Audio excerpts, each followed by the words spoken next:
Frenzy starts right now. Pyrotechnics! Oh yeah, plenty of pyrotechnics tonight. Welcome to the Frenzy. My name is Noah Newman. We are all over the map in the next 15 minutes. Let's kick things off in Lincoln, where a NASCAR champion was in town. Tony Stewart, there he is. Look at that. That's a cool shot. Whoever shot that is a great photojournalist.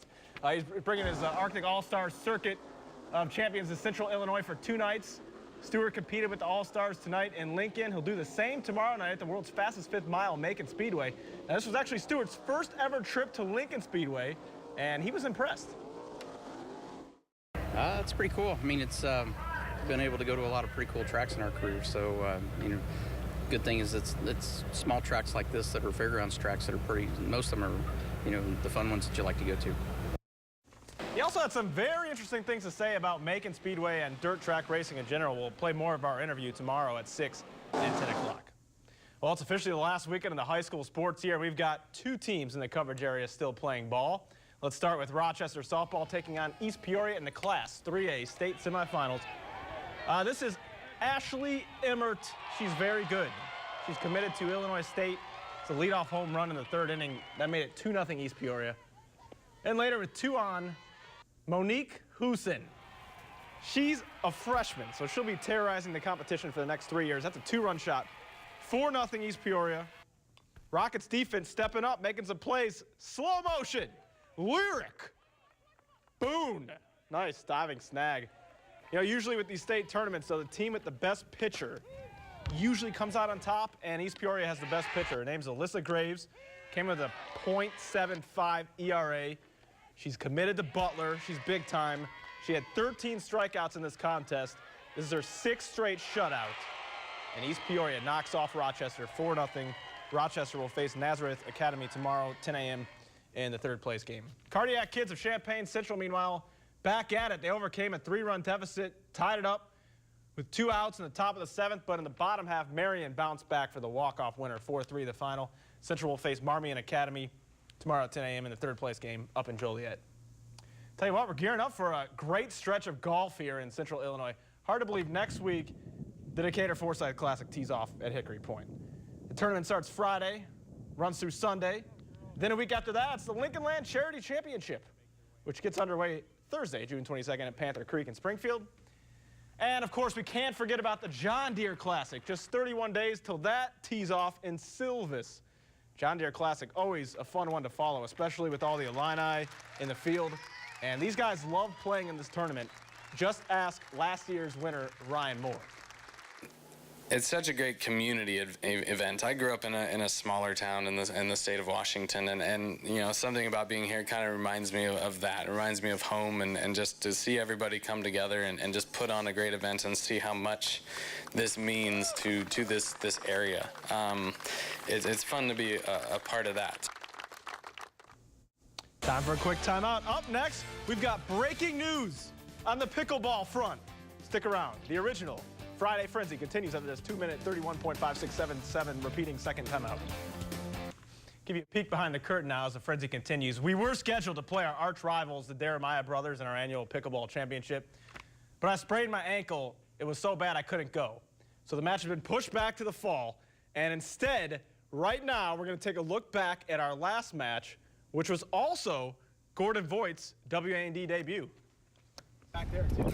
It's another trip down Jeremiah Drive, where the twin brothers hold not 1, not 2, not 3, but 4 pickleball victories over your local sports department. I mean, you guys are like the New England Patriots of pickleball. That's a good compliment. I like that one. You guys are going to try to make it 5 in a row today, but I got a new teammate. This is my very, very first sports challenge. Really excited, but I'm also intimidated. You guys are legends.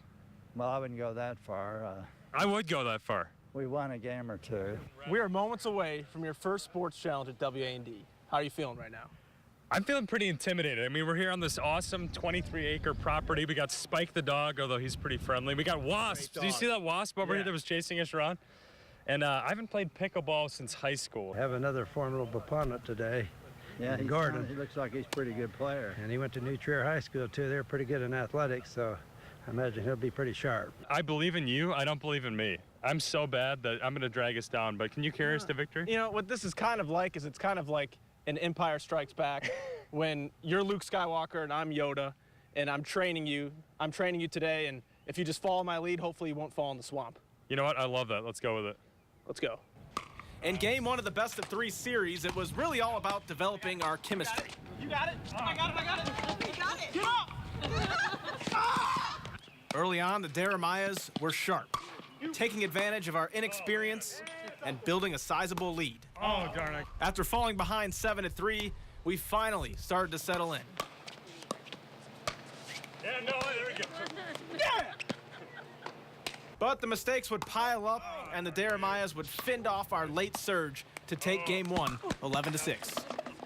There's a lot we could take away from that game heading into game 2. I think the biggest challenge was the wind. The wind cost us a couple times. Well, that just shows how nice of a guy you are, because by wind, you mean me slamming it into the fence there. Oh! Maybe. That was a good battle.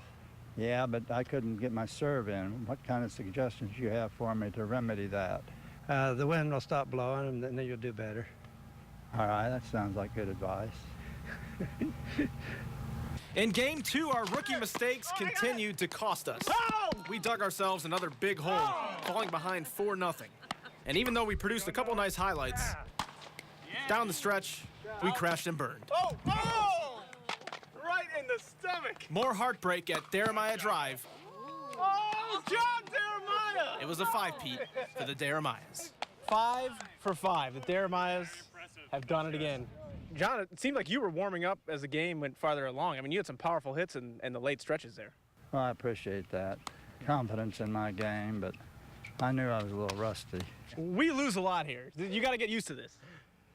Well, I think this is going to be our first loss, but we're going to go on a winning streak after this. No, we haven't won one since. Baseball block is next. Cardinals made some moves. Tell you about them straight ahead. The Cardinals shaking some things up. Johnny Peralta out. Colton Wong in. Third base coach Chris Maloney reassigned. Sure, blame it on the third base coach. St. Louis tried to snap out of that 7-game skid tonight against the last place Phillies. Here we go. Jed Jorko, base hit, center field. Dexter Fowler trots home, 2-2. 5th inning, Aledmus Diaz crushes it to left field. It's got a chance. Warning track, Amron sign, and it's gone. And the Cardinals hang on. The losing streak's over, 3-2.